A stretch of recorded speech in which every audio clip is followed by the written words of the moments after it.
If you have acne-prone skin, you probably know how easy it is to use products that break you out or irritate your skin. So in today's video, I'm going to show you my morning skincare routine for acne-prone skin that keeps my skin clear and doesn't irritate it. So just a quick note, my skin is acne-prone but not too sensitive, so I can tolerate stronger products. So the first thing I'm going to do is wash my face, and I'm going to use the PanOxyl Benzoyl Peroxide 4% Daily Control face wash to do that.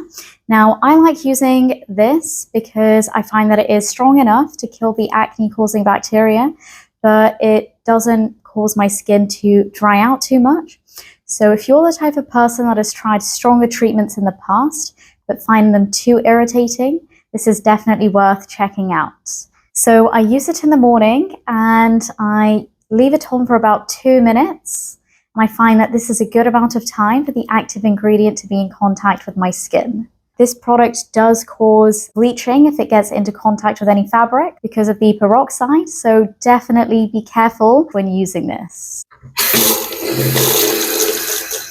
Brilliant, so I've just washed my face and it's feeling nice and clean. So the first thing that I'm going to do now that I've washed my face is put my glazing milk on. So I love this because it's very hydrating, gives my skin a nice glow, it dries down really quickly, it doesn't clog my pores. It can clog some people's pores, so just be aware of that. So I would say that this is pretty good for all skin types, especially if you have dry skin. So if your skin is looking really dry and dull, this will definitely give it that extra glow and hydration. I like to apply it just after cleansing as my first step.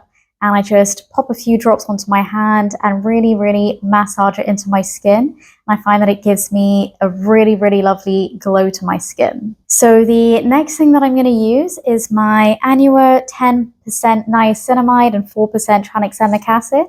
So I also use this in my nighttime routine. So I really like to use this because it is really good at fading any hyperpigmentation that I have. And I have quite a lot of hyperpigmentation after I have any type of acne. So if you have a lot of hyperpigmentation or redness and want to reduce it, this is definitely worth checking out. So I usually use about 2 to 3 drops and I apply it directly onto my skin. And then I just massage that in and wait about 30 seconds for it to fully dry down. So the next thing I'm going to do is apply my sunscreen, and this is probably the most important step of my morning routine. I can skip everything else, but I can't skip sunscreen. The one that I use is the COSRX Ultralight Invisible Sunscreen SPF 50, and it also has witch hazel, aloe, and hyaluronic acid. I absolutely love this sunscreen. It doesn't leave a white cast, it dries down relatively quickly.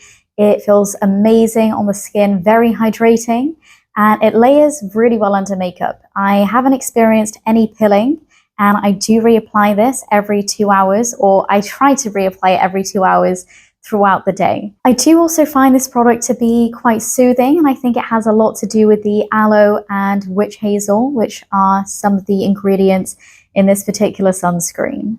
So honestly, I would recommend this to absolutely everyone. Try it out and let me know what you think. And another plus is that it is relatively affordable. Okay, so my skin is looking nice and glowy. I will 100% say that sunscreen contributes to a lot of the glow on my face, and I personally really like that. So moving on to the next step and my final step of my skincare routine, which is moisturizing my lips. So I use my white petroleum jelly to do that. You can use any type of lip balm, but this is just my favorite thing to use before applying makeup. Okay, so that is it for my morning skincare routine. If you have acne-prone skin, I would love to know what your holy grail morning skincare product is, and I will see you in the next video. Bye.